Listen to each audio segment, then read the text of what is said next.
자, 우리가 붙잡을 언약의 말씀의 제목은 부르심과 보내심, 이 제목인데요. 이걸 한자어로 하면 소명과 사명이란 제목입니다. 제가 신학대학원 입학할 때 교수님들 앞에서 5명씩 이렇게 면접을 하는데 교수님들이 질문하더라고요. 목회가 뭐라고 생각하냐? 이런 질문을 받았는데 함께 있던 4명의 신학생들은 거의 비슷하게 얘기를 하더라고요. 좋은 목사가 돼가지고 양들을 잘 이끄는 게 목회라고 이렇게 얘기를 하더라고요. 마지막으로 이제 제가 답변을 했는데 목회는 사도행전 1장 8절 말씀처럼 땅끝까지 이르러 그리스도의 증인이 되어지는 것입니다. 제가 그렇게 얘기했어요. 간단한 답 같지만 이건 굉장한 차이가 있습니다. 자, 먼저 서론인데요. 모든 성도는 부르심과 보내심, 곧 소명과 사명에 대한 분명한 이해가 있어야 됩니다. 자, 이걸 좀 설명해 드릴게요. 첫 번째로 하나님께서 우리에게 예수님이 그리스도라는 복음을 믿게 하셨어요. 그리고 영접하게 하셨어요. 그래서 하나님의 자녀로 부르신 것을 소명이라고 합니다. 다시 말하면 하나님께서 일방적으로 명령하셔서 그리스도 안에서 우리를 하나님의 자녀로 부르신 것을 소명이라고 해요. 영어로는 콜링이라 그래요. 오늘 예배에 처음 참석하신 우리 안강식 성도님도 전도자들이 움직인 것 같지만 하나님이 부르신 거예요. 하나님이 콜링하신 거예요. 소명은 하나님께서 명령하여 부르신 것이기 때문에 이 소명을요, 하나님의 이 부르심을 어떤 사람도 거부할 수도 저항할 수도 없어요. 하나님을 믿지 않던 악질 중에 악질이 바로 저였습니다. 하나님이 그런데 콜링하실 때, 저를 부르실 때는요, 갑자기 우울증이 온 거예요. 그래서 너무 힘이 들었어요. 그래서 제 마음속에 자살할까? 아니면 산속에 가서 중이나 될까? 막 이런 생각에 잡혀 있었고 그야말로 진짜 두 손 다 들고 하나님께 항복했을 때 부르셨어요. 무슨 얘기냐? 소명, 하나님의 부르심은 누구도 거부할 수 없어요. 저항할 수 없어요. 근데 이게 너무 행복한 거예요.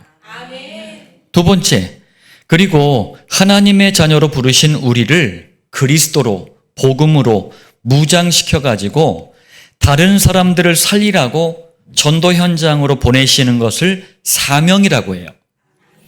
다시 말하면 하나님께서 명령하여 우리를 부르셨잖아요. 그리고 하나님의 일을 위해서 보내신 것을 사명이라고 합니다. 영어로는 미션이라고 해요. 사명 역시 하나님께서 우리를 명령하여 보내신 것이기 때문에 어떤 사람도 막을 수가 없어요. 우리가 정말 성경이 말씀하는 올바른 복음을 전하면 어떤 사람도 막지 못합니다. 왜요? 하나님을 이길 수 있는 사람은 지구상에 단 한 사람도 없어요. 자, 서론 말씀을 좀 기억하시면서 본론 첫 번째입니다. 구원받은 성도라면 분명히 알아야 합니다. 종교와 복음은요, 부르심과 보내심, 곧 소명과 사명이 완전히 다르다는 것을 알아야 합니다.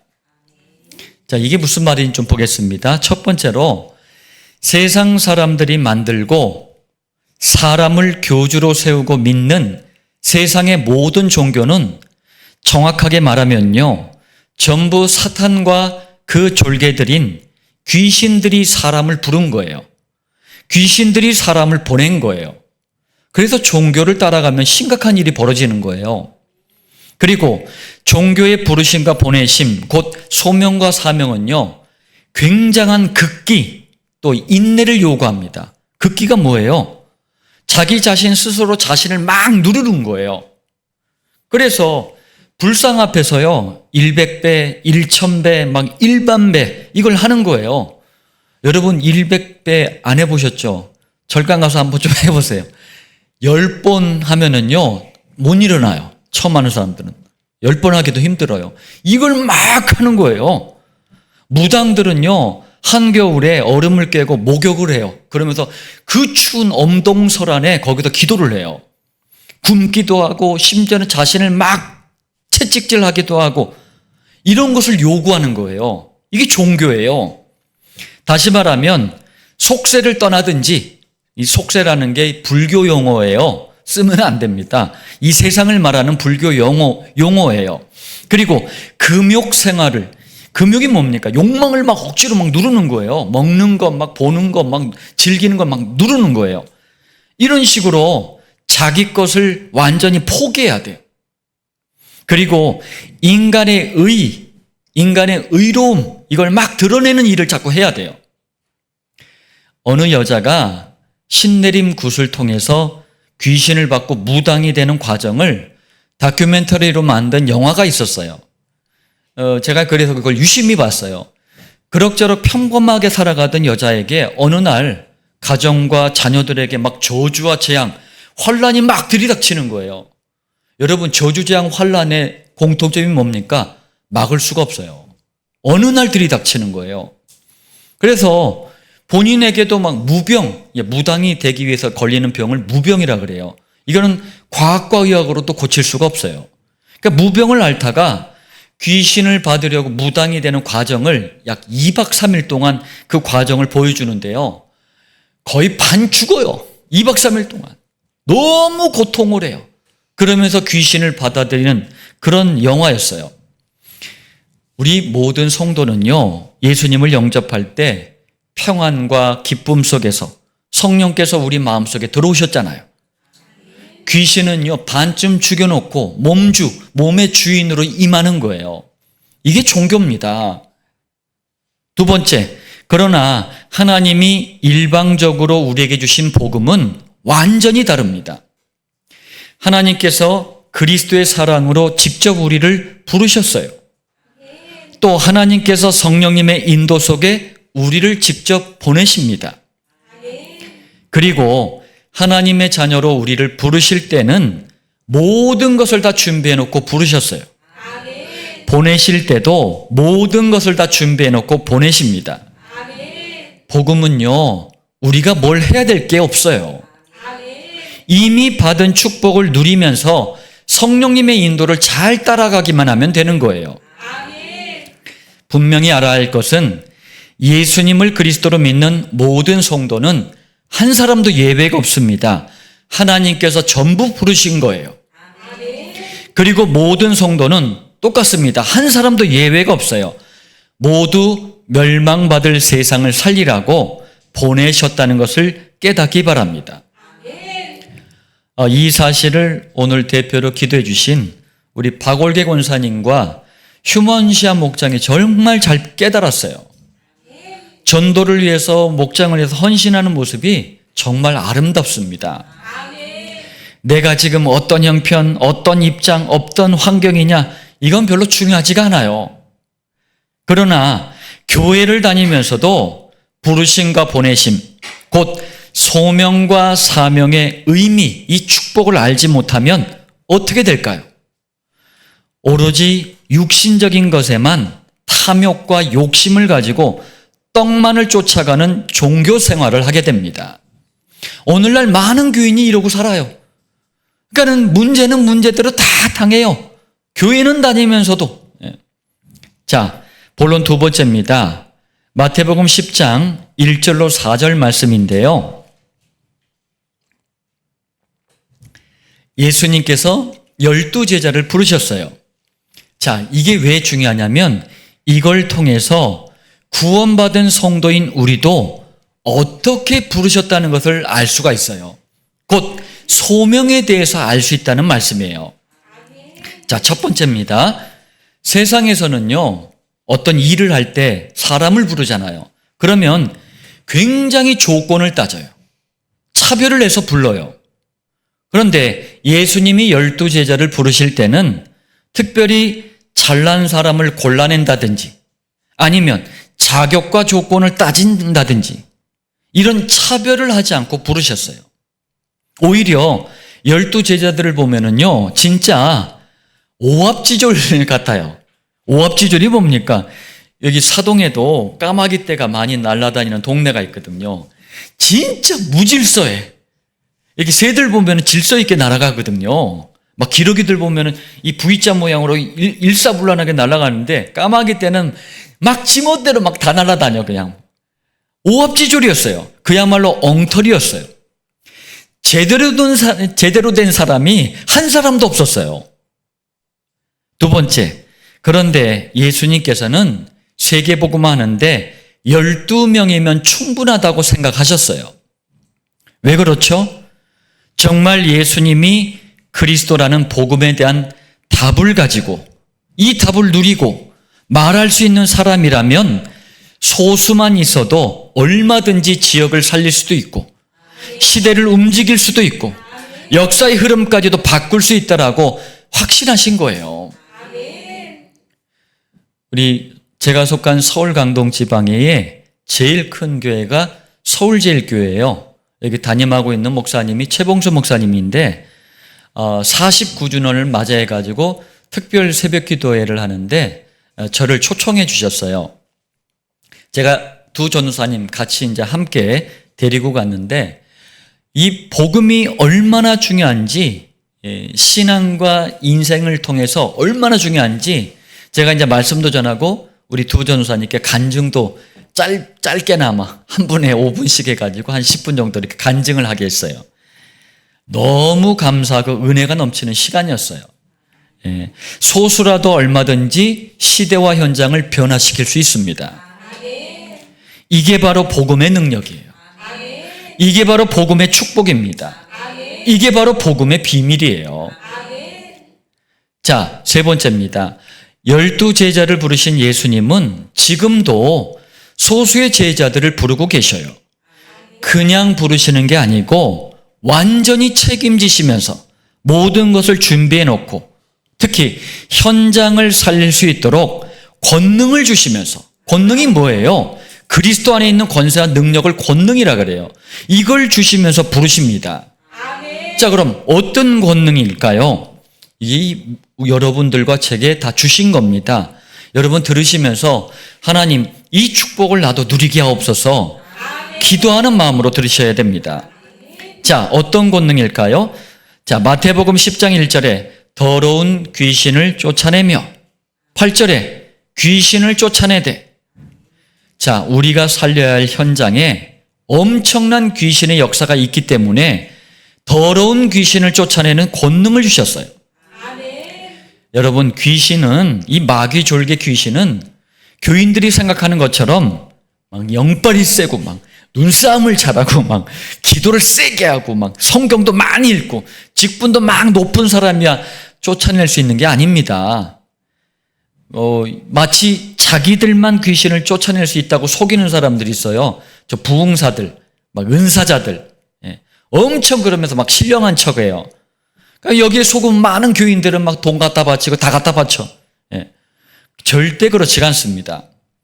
귀신을 쫓아내는 권능은 예수님을 그리스도로 믿고 영접한 모든 성도에게 처음부터 주신 거예요. 처음부터 다 주셨다니까요.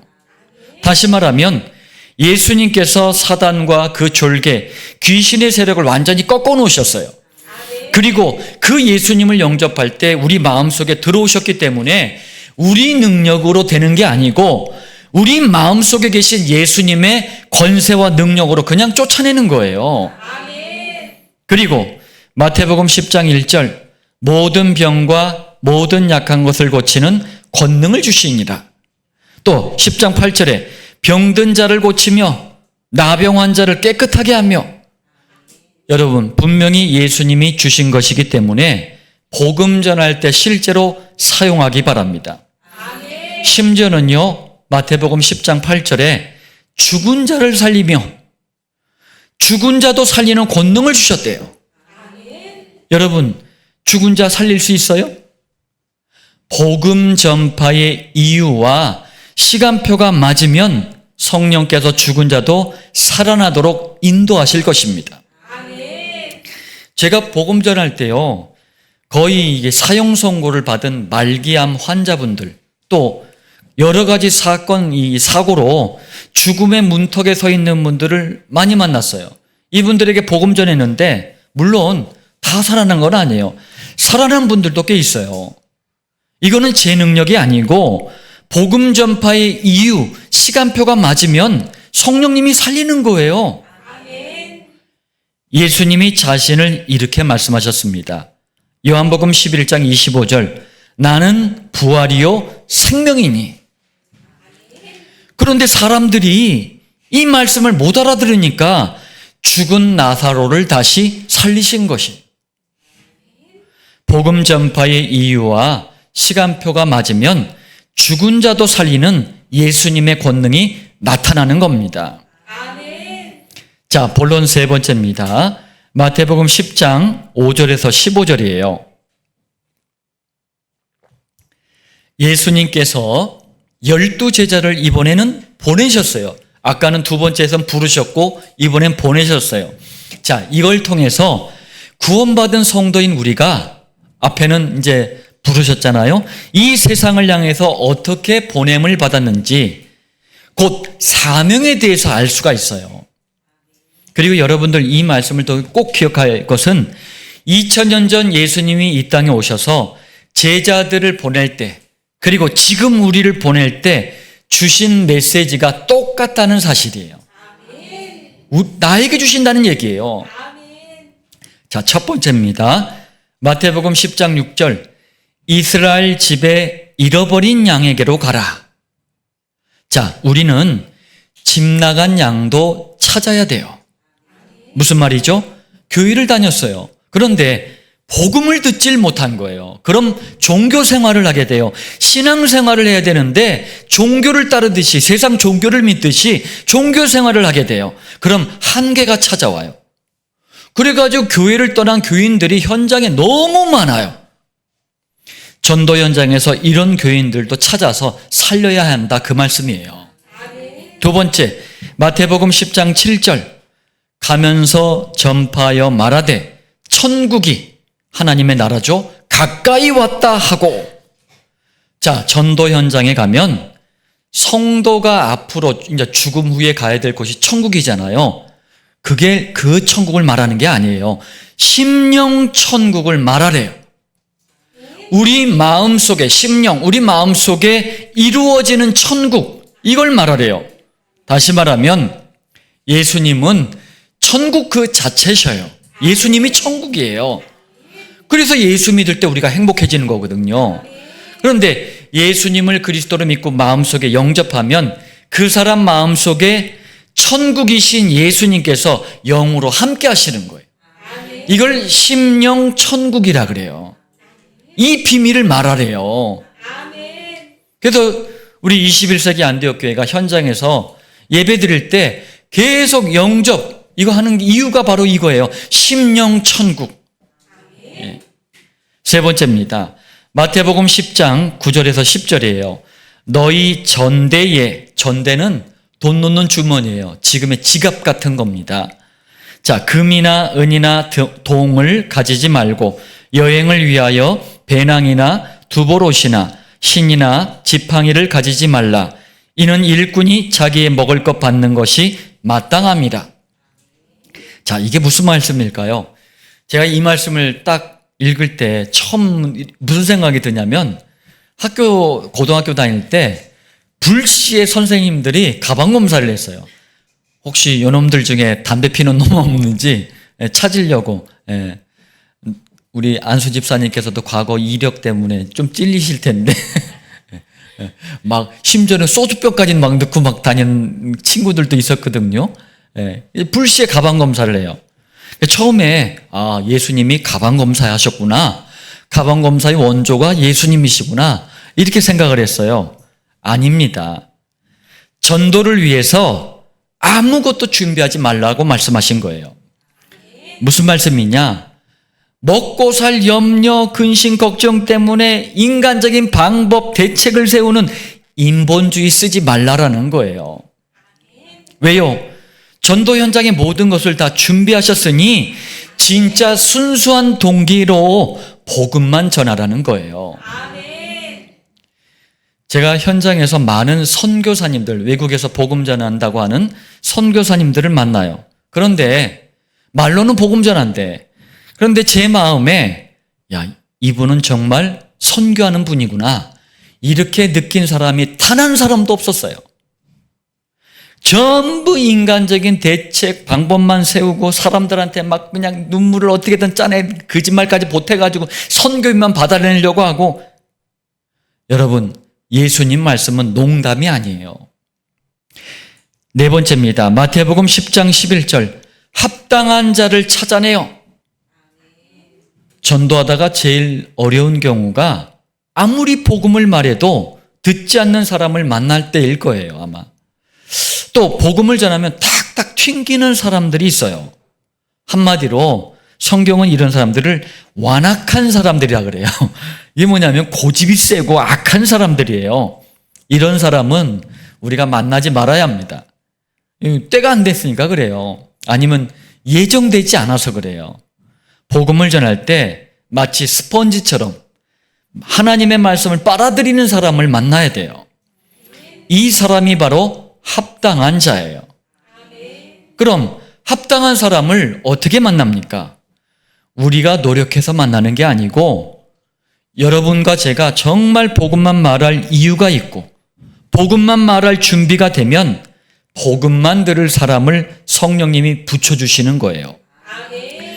제가 현장에서 전도할 때 그냥 돌아다니는 것 같지만 합당한 사람을 찾으러 가는 거예요. 전도에 늘 동행하는 사모가 알지만 저는 전도를 요란하게 하잖아요. 이상하게 어렵게 하지 않습니다. 오직 복음에만 반응하는 사람을 찾는 거예요. 자, 다섯 번째입니다. 마태복음 10장 12절에서 13절. 그 집에 들어가면서 이제 합당한 자의 집이죠. 평안하기를 빌라. 그 집이 이에 합당하면 너희 빈 평안이 거기 임할 것이요. 만일 합당하지 아니하면 그 평안이 너희에게 돌아올 것이니라. 자, 혹시 우리가 전하는 복음을 상대방이 듣지를 않아요. 듣지 않는 정도가 아니라 막 비난을 하고 회방을 해. 그러면 얄밉잖아요. 살리라고 전하는 건데 저주하지 마세요. 우리는 저주할 권세가 없어요. 평안하기를 계속 기도하세요. 하나님, 이분과 이 가정이 예수 믿도록, 예수 안에 있는 참된 축복을 누리도록 기도하세요. 왜요? 그 사람이 거부하더라도 우리가 한 그 기도는요, 우리 몫으로, 전도자의 몫으로, 전도자의 것으로 다 돌아오기 때문에 그래요. 네. 여섯 번째, 이번에는 주의할 것도 말씀하셨습니다. 마태복음 10장 22절, 너희가 내 이름으로 말미암아 모든 사람에게 미움을 받을 것이나. 아니, 왜 복음을 전하는데 미움을 받죠? 마귀가 살아있다는 증거예요. 마귀는 복음 전하는 것을 너무 싫어해요. 그러나 거꾸로 전혀 미움을 안 받는다? 그것도 굉장히 이상한 거예요. 무슨 말이냐면요, 어떤 사람은, 제가 만난 분은요, 복음을 몰라요. 그런데 20년 넘게 교회를 다녔어. 그런데 단 한 번도 갈등이나 시험 어려움이 없었대요. 경건, 윤리, 도덕이 자기가 얼마나 뛰어난지 심지어는 자랑까지 하더라고. 제가 속으로 너는 가짜다 이렇게 생각했어요. 왜요?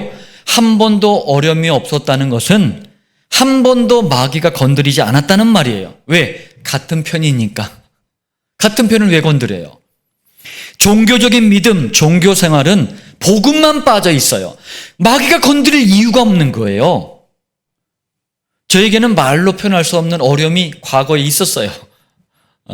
그런데 제가 대충 복음을 말하고 막 그냥 이상한 거 하고 막 그냥 불러불러 하고 막 이상한 짓을 막 했다. 그리고 교회 부흥에만 혈안이 돼가지고 막 사람을 모으려고 막 했다. 그러면은 마귀가 건드릴 이유가 없는 거예요. 저는 오직 복음만 말하니 마귀가 환장할 노릇 아닙니까? 그래서 사람들에게 미움이나 어려움을 당하도록 때로는 역사하기도 했었어요. 그런데 미움이나 어려움을 당할 땐 이렇게 하세요. 복음 가진 나는 누구인가? 신앙 고백을 올바르게 하세요. 그리고 기다리면 됩니다. 성령님이요, 다 알아서 해결해 놓으셔요. 희한해요. 같이 이렇게 한잔하고 노래방 가고 막 고스톱 하고 막 이러잖아요. 아무 일 없어. 그런데 전도하려고 하면 이상한 어려움, 시기, 갈등이 와요. 왜 그렇죠? 복음과 전도의 방향을 맞추니까 마귀가 놀라서 그런 거예요.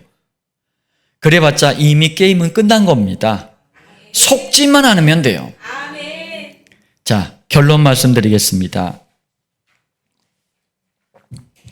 하나님께서는 우리를 교회만 왔다 갔다 하는 종교 생활하는 교인으로, 아니면 일요일 예배당 안에만 갇혀있는 죽은 믿음을 가진 교인으로 부르지 않으셨어요.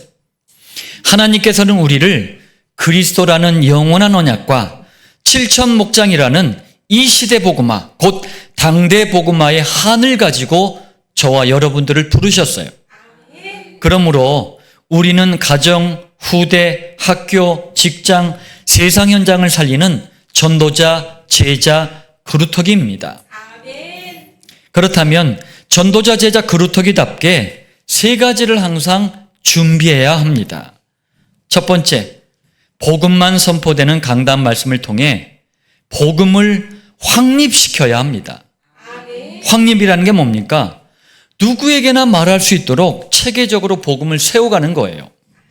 두 번째, 이를 위해서 강단 말씀을 강단 노트에 잘 기록을 하세요. 강단 노트를 중심으로 기도하는 게 정시 강단 기도예요. 자, 이걸 통해서 복음을 각인, 뿌리, 체질화시켜야 돼요. 세 번째, 그럼 이때부터 전도의 지휘관이신 성령님이 전도와 선교를 위한 만남의 축복을 주십니다. 성령님이 주시는 만남의 축복을 통해 시작하는 것이 바로 목장이에요. 자, 하나님께서 우리에게 정말 축복된 부르심을 주셨습니다. 또 여러분 각자를 각자의 삶의 현장에 보내셨어요. 분명한 소명과 사명의식을 가지고 시대를 복음하는 주인공으로 쓰임받기를 살아계신 주 예수님의 이름으로 축복합니다.